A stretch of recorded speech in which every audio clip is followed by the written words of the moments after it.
هەریەک لە لیستەکان و کاندیدەکان دروشمی جیاواز دەڵێنەوە، بەڵام لەگەڵ ئەمەشدا کۆمیسیۆنی باڵای سربەخۆی هەڵبژاردنەکان کۆمەڵێک ڕێنمایی دەرکرد، ئاماژەی بەوە کردووە کە نابێت لەم ڕێنماییانە دەربچن ئەگەرنا ڕێکاری یاساییان لە بەرامبەر دەگیرێتە بەر. دەمەوێت لەم بارەیەوە گفتوگۆی زیاتر بکەم بەڕێز مەڕوان محەممەد، بەرپرسی لقی هەولێری کۆمیسیۆنی هەڵبژاردنەکانی عێراق.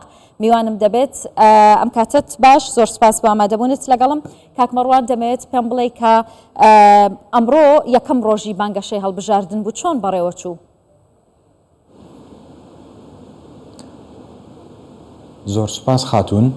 سەبارەت بە ئەمڕۆ کە یەکەم ڕۆژی بانگەشەی هەڵبژاردن بوو، بانگەشەیەکی باش بوو، هێمنانە بوو، بەڵام کەمێک سەرپێچی هەبوو سەبارەت بۆ شوێنانەی کە پۆستەر و لۆگۆ و وێنەکانی خۆیان دانا و حیزبولایەنە سیاسەکان و کاندیدان.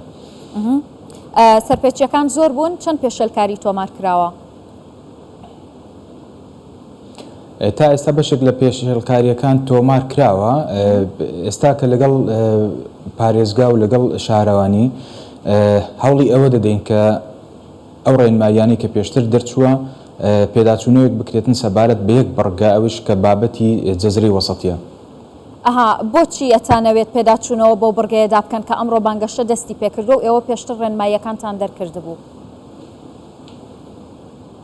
بەڵێ دیارە بەشێکی زۆر لە حیزبولایەنە سیاسیەکان و کاندیدەکان ناڕەزایەتی ئەویان هەبوو کە شوێنی گونجاو نەماوە بۆ ئەوەی بانگەشەی هەڵبژاردننی خۆیان تێدا ئەنجام بدەن.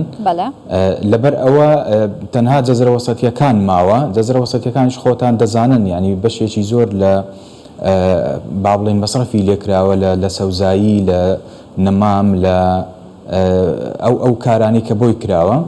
خۆ بۆیە ئەو کاتە بڕیار وا بوو کە تا حەدێک ئەو شوێنانە مەنع بکرێتن. بەڵام ئێستا کە دەبینین بەشێکی زۆر لە کاندیدان بە هەموو حیزبەکانەوە ڕێکلامی خۆیان و با بڵێن پۆستەرات و وێنەکانی خۆیان لەوێ هەڵواسیوە.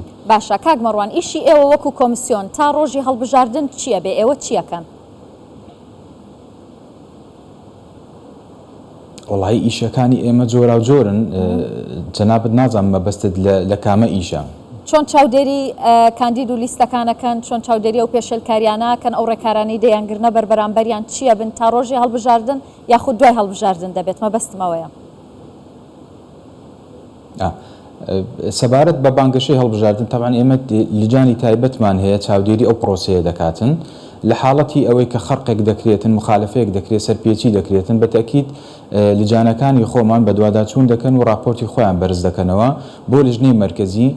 لەوێ تەصنیفی حاڵەتەکە دەکرێتن، ئایا ئەو سەرپێچیە چۆنە و چۆن تەعاملی لەگەڵ بکرێتن. پاشان دەدرێتە بەردەم ئەنجومەنی کۆمسیاران و ئەنجومەنی کۆمسیاران بڕیاری کۆتایی لەسەر ئەم سەرپێچیانە دەداتن کە بە چ شێوەیەک سزا بدرێن یاخود تەعامل لەگەڵ بابەتە بکرێت. باشە ئەوە سەبارەت بە سەرپێچی. سەبارەت بە بابەتەکانی تریش بەڵێ سەبارەت بە ڕێکارەکانی تریش ئێمە بەردەوامی لە ڕێکارەکانی خۆمان وەکو کۆمیسیۆنی ڕێکار و ڕێوشێنێک ماوە کە تا ئێستا لەتان کردبێ؟ ئێمە ئەو ڕێکارانی کە هەمانە بە سەبارەت بە ڕێکارەکانی هەڵبژاردننی پەرلەمانی کوردستان نزیکەی 194 ڕێکارەکانمان ئەنجام داوە، یعنی بڕگەکانمان ئەنجام داوە. ئەوەی ترکە ماوە ئێستا کە خەریکی ئەوەین کە تەهیئەی ئەو کادرانە بکرێن بۆ سەر سندوق وەکو کارمەندی سەر سندوق لە ئێستادا لە دوو بەیانی دەست بە تەدریبکردنیان دەکرێتن. باشە کاک مەڕوان، سزای ئەو کەسانەی ئەو کاندیدانەی کە پێشەلکاری دەکەن چی دەبێت و کەی جێبەجێ دەکرێن؟